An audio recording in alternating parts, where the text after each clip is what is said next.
What's going on, guys? My name's Citizen Nuketown, and welcome back to another gameplay commentary from me here today.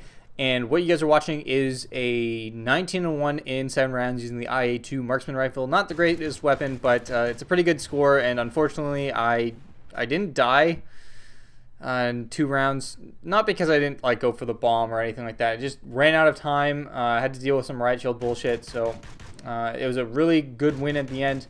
And a hard-fought victory, which I know a lot of you guys want to see some really close games, something exciting with S&D and not so much the SNR.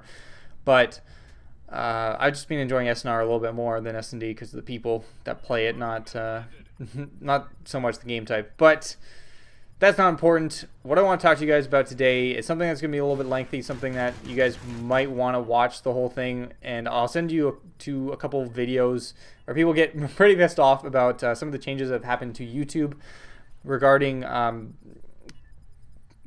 copyright infringement.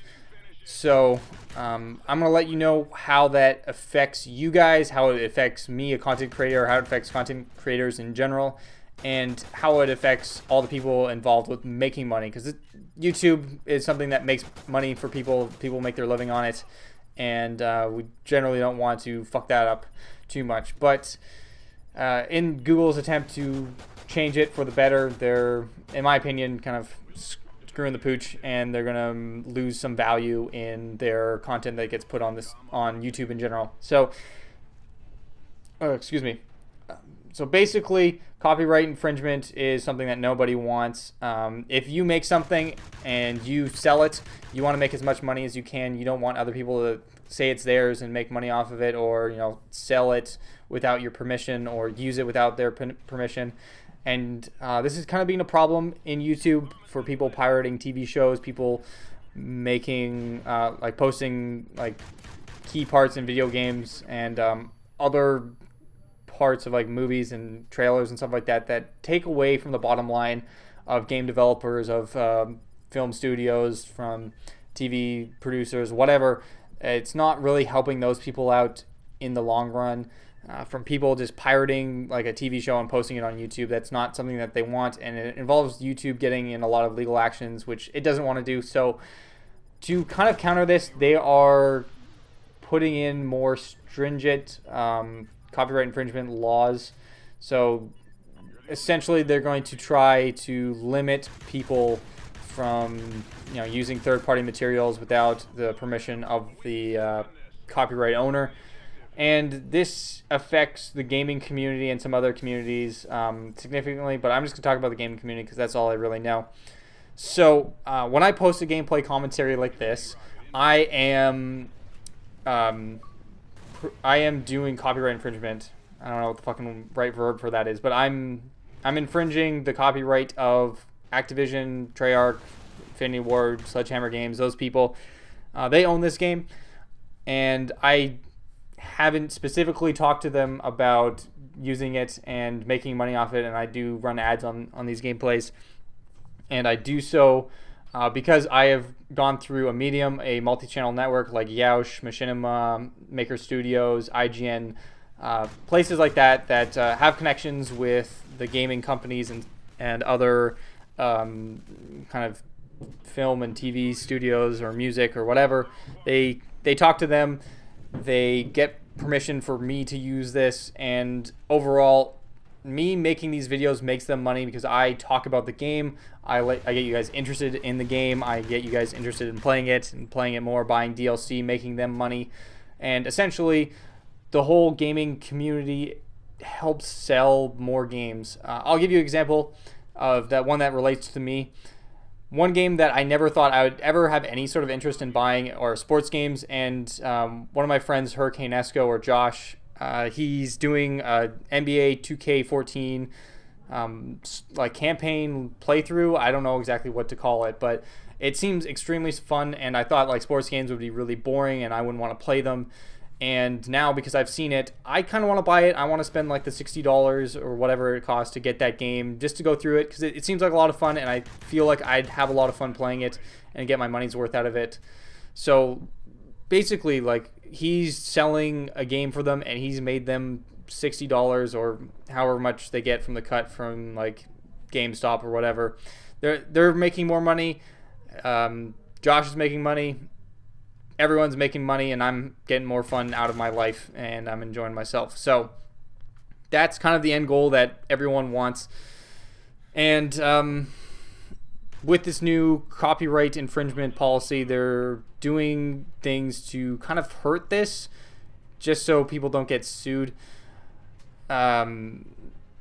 Basically, they're doing a third-party check, which could take like a couple hours to a couple weeks to see if you do in fact own the material or you are affiliated with someone that has rights to use the footage that you are posting. So this is going to definitely hamper people from just making a video immediately and then posting it up right away, letting them know if someone's streaming or the latest news for Call of Duty, tips and tricks, whatever, something that if it's time relevant, it's going to be really hurt, and it's not the greatest.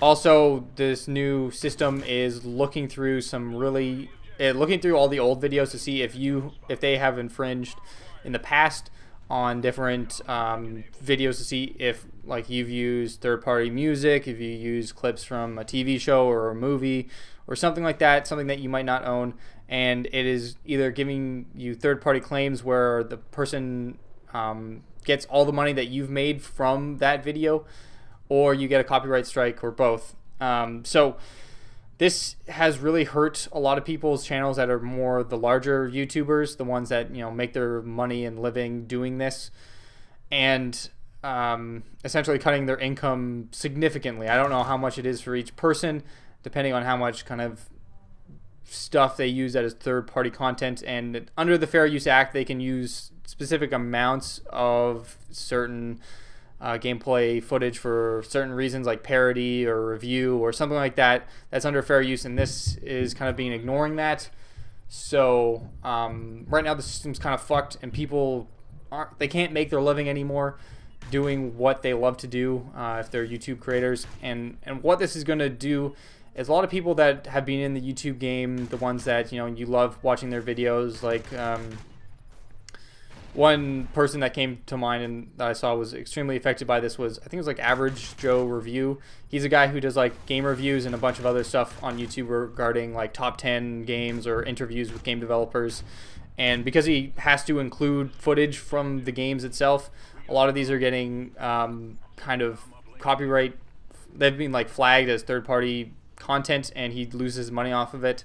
And essentially he's working 15, 16 hours making medium to high quality video, and none of the money that he makes, none of the money that he could have made making this video comes back to him, and he spends money and this is a business, and you have business expenses like microphones, camera equipment, green screen,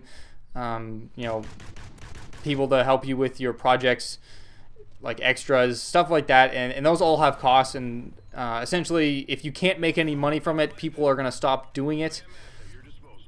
And by having Fair Use Act not being kind of applied fully, it hurts him. It hurts the people who want to watch his videos, and it's going to not make them want to see that in the future. Why would I, as someone who wants to make money, risk the chance of not making a whole lot of money doing YouTube, as YouTube doesn't really pay out that well unless you're getting an extremely high amount of views, and it takes a whole lot of work to get there. And the people that are kind of on the edge of making that into their job or living, or as a significant part of their income, they're going to get a significant money decrease. And overall, this isn't good. This isn't good for the people who make YouTube videos. This isn't good for you guys, because you're going to lose out on the content creators that are kind of dependent on this money, and you're not going to see as many people out there posting videos, in my opinion, and possibly people moving to a new site to post videos, the ones that care about the content creators a little bit more, as YouTube has kind of seemed like they haven't in the past. But more importantly, for the people that copyright infringement really hurts them, the people that own studios that make movies, TV shows, music, whatever, they're gonna get hurt too. They're gonna get hurt, and different ways. As I said before, you know, these videos really help find out whether or not I want to buy a product. If I haven't seen someone play a game before, I'm not going to get as hyped about it. I'm not really going to want to spend my money, and the decision to make me buy a video game might be the difference between, you know, watching someone Let's Play and not watching someone Let's Play, or, you know, gameplay commentaries or whatever. It's something that's really significant portion of how I would make a decision to buy a game or not to buy a game. And you know, it really helps out the people who sell this stuff in the first place, and in a much longer term, not so short term way. Like someone like a CNanners or a Toby Games or a PewDiePie, the ones that, you know, they make their full-time living making videos about playing video games on the internet. They have an extreme ability to sell video games.